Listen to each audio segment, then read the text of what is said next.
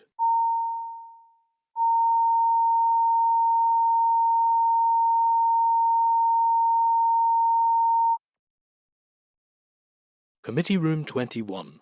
Sound.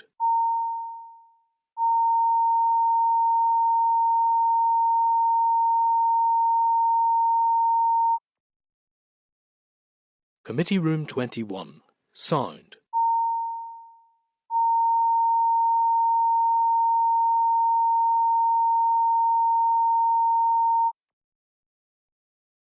Committee Room 21. Sound.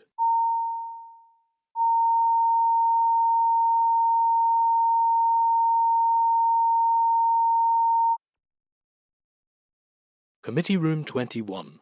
Sound.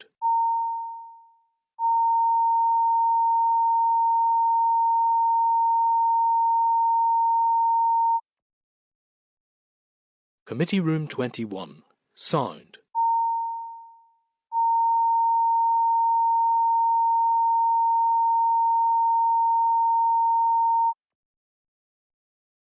Committee Room 21. Sound.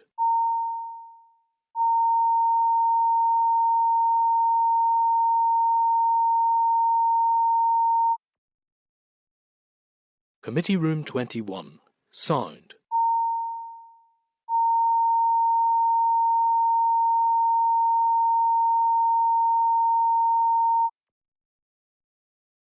Committee Room 21. Sound.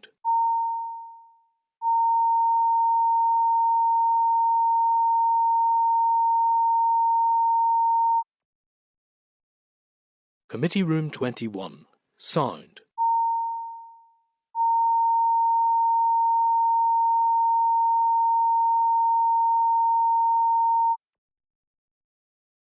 Committee Room 21. Sound.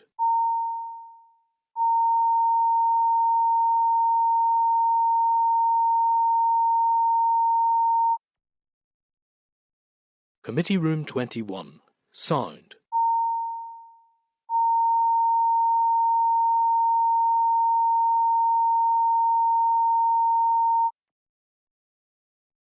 Committee Room 21. Sound.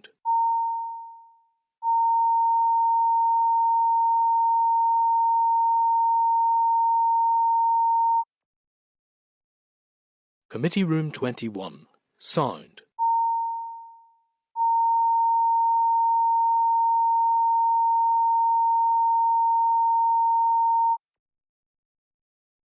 Committee Room 21. Sound.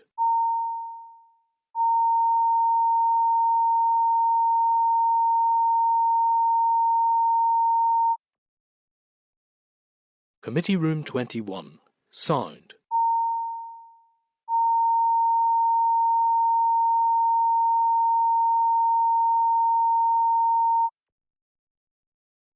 Committee Room 21. Sound.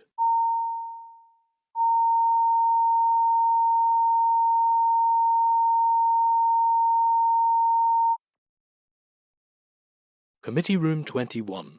Sound.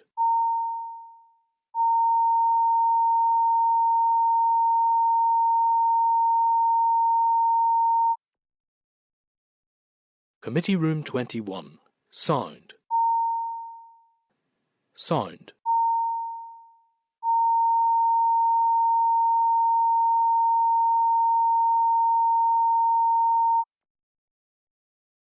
Senate Chamber. Sound.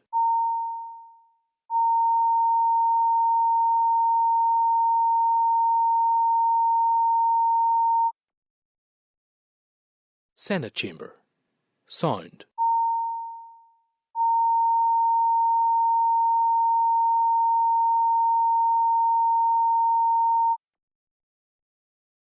Senate Chamber. Sound.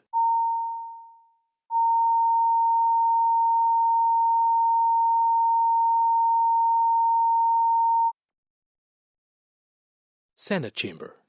Sound.